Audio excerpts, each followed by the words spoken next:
अजय कैसा है? अबे कहाँ घुसे चला जा रहा है? बाहर निकल जा। भाई साहब ये बिना मतलब का पूछे घुस गया अंदर। एक मिनट, क्या हाल है राजा, कैसा? नमस्ते भाभी जी, कैसे आना हुआ ऑफिस, सब ठीक है ना? अजय एक काम तो तुझसे यार, ये इसका मंगलसूत्र है, ये तू रख ले, और ये मेरी सेकंड हैंड स्कूटी भी है तो तू ही रख ले। ये सब कुछ मुझे क्यों दे रहा है? मुझे ये चाहिए। ये क्या पैसे चाहिए? सब कुछ तेरा ही है यार, तू भाई अपना लेना, क्या हुआ? ऐसे नहीं चाहिए, तू ये रख ले, इसके बदले मुझे दे दे। आप दोनों बैठो, पहले परेशान लग रहे हो, बैठो। क्या हुआ, सब ठीक तो है ना? तुम दोनों इतने परेशान लग रहे हो, एकदम ऑफिस आना हुआ, क्या हुआ?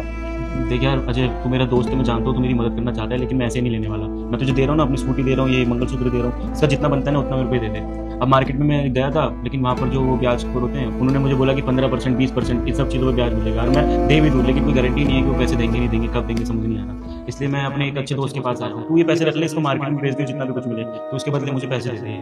भाई तू अपनी स्कूटी की चाबी है, मंगलसूत्र भाभी का मुझे दे रहा, पैसों के लिए तू ऐसे ही पैसे लेके जा यार, देखो मना थोड़ी ना कर रहा हूँ, ले। अच्छा मेरी बात समझ रहा है यार, मैं सच्ची में ऐसे पैसे नहीं ले सकता यार। मेरे को तो ब्याज पे दे देना, जितना तू ब्याज लेगा मार्केट से थोड़ा कम दे दियो।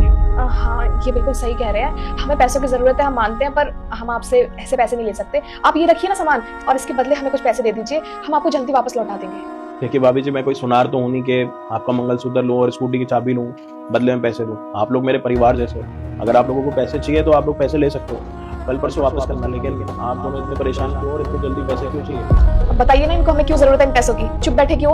इनको बताओगे नहीं तो ये हमारी मदद करेंगे कैसे? वैसे भी बहुत नुकसान कर दिया है तुमने, सब कुछ खराब कर दिया है, अभी भी समय है, सब कुछ सुधार लो। इनको बताओ हमें इन पैसों की जरूरत क्यों है। जब मैं बताता हूँ कि सच्चाई क्या है, मुझे पैसों की जरूरत क्यों है।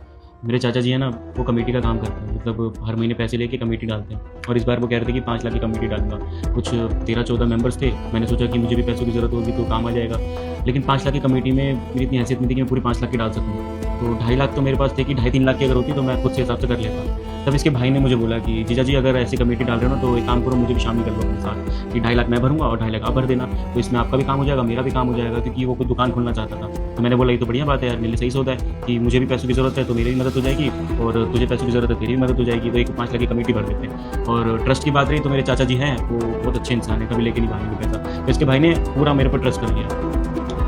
तो जैसे ही बोली उठती थी हर महीने सही पैसा भेज देते थे, जो भी बोली उठती थी वो अपने पैसे देता था, और मिला जुला के मैं अपने पैसे चाचा जी को दे देता था। तो ऐसे ही चल रहा था, और मेरा मन था कि मैं लास्ट में उठाऊँ, क्योंकि अभी पैसों की जरूरत ना मुझे थी ना इसके भाई को थी, तो मैं लास्ट तक रुक गया कि अभी पैसे नहीं उठाऊंगा, लास्ट में उठा लूँगा। और 3 दिन पहले ही पूरी खत्म हो गई कमेटी, मतलब बोली पूरी खत्म हो गई, लास्ट पैसा था जो कि मुझे उठानी थी। और जब वो पैसा मैं अपने चाचा जी के पास गया लेने के लिए, तो चाचा जी ने मुझे बोला कि तेरे बाप ने मुझसे 4 साल पहले कोई उधारी ली। अब मुझे समझ नहीं आया कि 4 साल पहले कौन सी उधारी ली, क्या उधारी ली, क्योंकि बाबूजी को मरे हुए 4 साल हो गए, और बाबूजी ने मुझे कोई जिक्र ही नहीं करा था इस बात के बारे में। और मुझे पता है उनकी आदत कैसी है, वो कितने अच्छे इंसान है, वो किसी से अगर पैसा लेंगे भी तो मुझे बता के जाएंगे ना कि बेटा इसका पैसा है, बहुत खुददार इंसान है वो। और उन्होंने मुझे बताया नहीं, चाचा जी मुझे अलग कहानी बता रहे। मैंने बोला कि ऐसा हो नहीं सकता, तो कह रहे कि मैं 6 लाख रुपए में से 5 लाख रुपए काट रहा हूँ, तेरे बाप ने मुझसे 6 लाख रुपए लिए थे, मैं तो इसीलिए वेट कर रहा हूँ। तो मैंने बोला कि आपने मुझे अभी तक क्यों नहीं बताया, 4 साल में अभी आपको याद आ रही सारी चीजें? तो मुझसे जुबान लड़ाने लग गया और मुझे धक्के मार के वहां से निकाल दिया।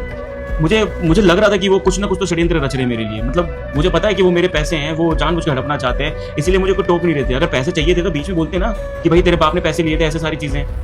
इसके चक्कर में मेरे तो गए 2.5 लाख रुपए, लेकिन इसके भाई के भी सारे पैसे चले गए। अब मुझे सबसे ज्यादा टेंशन उसी की हो रही है, बेचारे को काम स्टार्ट करना है, और मेरे चक्कर में ये अपने घर में ताने सुनती है। इसकी माँ, इसके पापा जी रोज मुझे कॉल करके बोलते कि बेटा पैसे दिलवाओ, हमारी तो कोई गारंटी नहीं थी, तुम्हारे रिश्तेदार थे, तुम्हें पैसे देने पड़ेंगे। अब अजय मैं कहाँ से लाऊं यार? मैं तो खुद चाह रहे थे कि 2.5 लाख रुपए निकाल कर मैं भी कहीं अच्छी जगह लगाऊं तो बढ़िया हो जाएगा मेरा सब कुछ, लेकिन सब खत्म हो गया यार। सबसे बड़ी अब टेंशन पता है क्या है? मेरे 2.5 लाख जाए तो जाए, मुझे कोई मतलब नहीं है, मेरी कर्मों की सजा मुझे मिल रही है, पता नहीं किस बात की, लेकिन मैं इसके भाई को 2.5 लाख रुपए देना चाहता हूँ। मैं नहीं चाहता कि मेरी वजह से इसको घर से ताने मिले, बस मैं चाहता हूँ कि 2.5 लाख रुपए मिल जाए और 2.5 लाख रुपए उसके भाई को दे दूँ, मैं सारी बात खत्म हो जाएगी।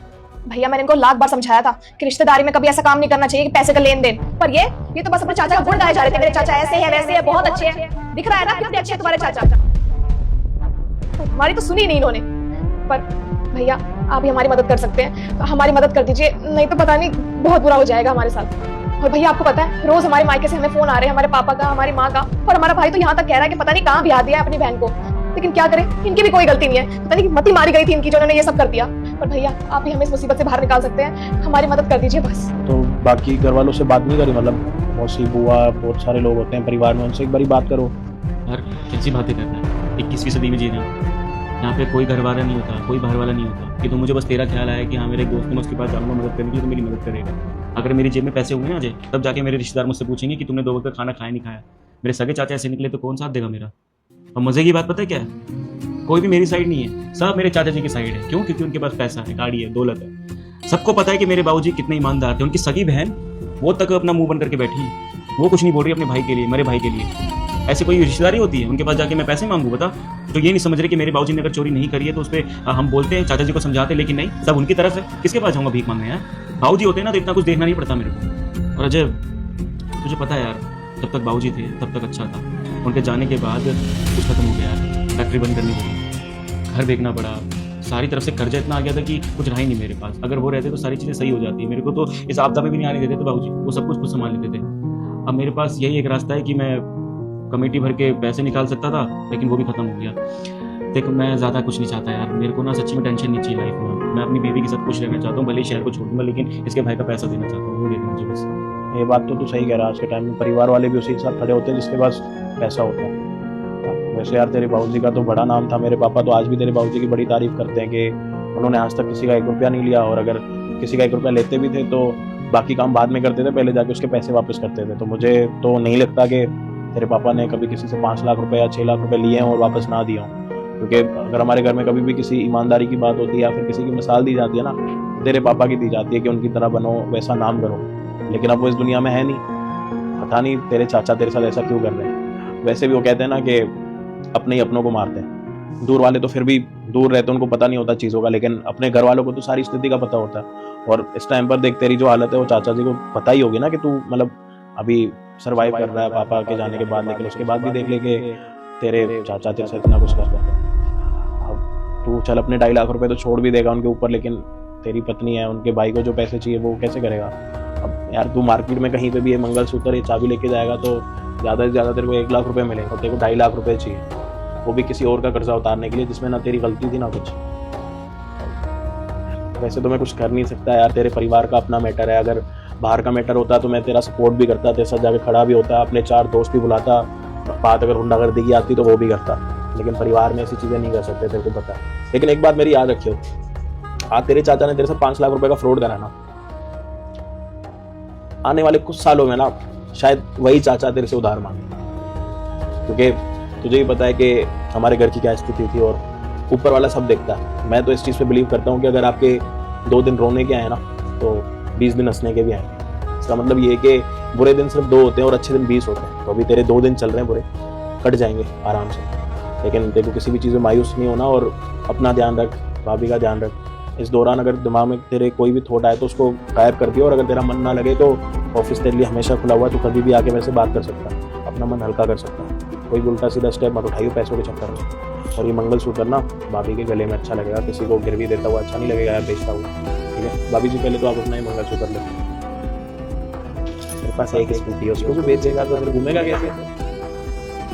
ले पहले तो ये पकड़, सही है ना? उनको मंगलसूत्र मिल गया, तेरे को तेरी स्कूटी मिल गई। अब पेट्रोल पंप पर जा, पेट्रोल भरवा और बस एक गेड़ी मार। बहुत अच्छे इंसान है यार, भले अपनी बचपन की दोस्ती नहीं है, लेकिन सच्ची में ऐसा लगता है कि बहुत गहरी दोस्ती है अपनी। जहाँ पे मेरे रिश्तेदार मेरे साथ नहीं है, वहाँ पर मेरा एक अजय जैसा दोस्त मेरे साथ है। मैं टाइम से पैसा चुका दूंगा जैसे मेरे पास पैसे हैं। चल यार, ये दोस्ती की बात तो अलग रही। मेरे पापा हमेशा ये कहते हैं कि अगर आपको भगवान ने दिया, इस लायक बनाया, अगर आप किसी की मदद कर सकते हो तो आप जरूर करो। वैसे तो कहते हैं कि अगर दान या किसी की मदद करो तो एक हाथ से तो दूसरे हाथ को पता ना लगे, लेकिन अब तो सामने से आ गया, मुझे ही पता लग गया, मेरे दोनों हाथों को भी पता लग गया। तो ये बात अपने तक रखियो, किसी को बताइयो मत कि मैंने पैसे दिए, ठीक है? अच्छा, कह रहा था कि कभी टाइम मिले तो आना घर पे यार, खीर पूरी खिलाएगी तेरी भाभी तेरे को। हाँ जरूर आइएगा। पक्का। अभी चलूँ, पैसे जमा करवा दूंगा।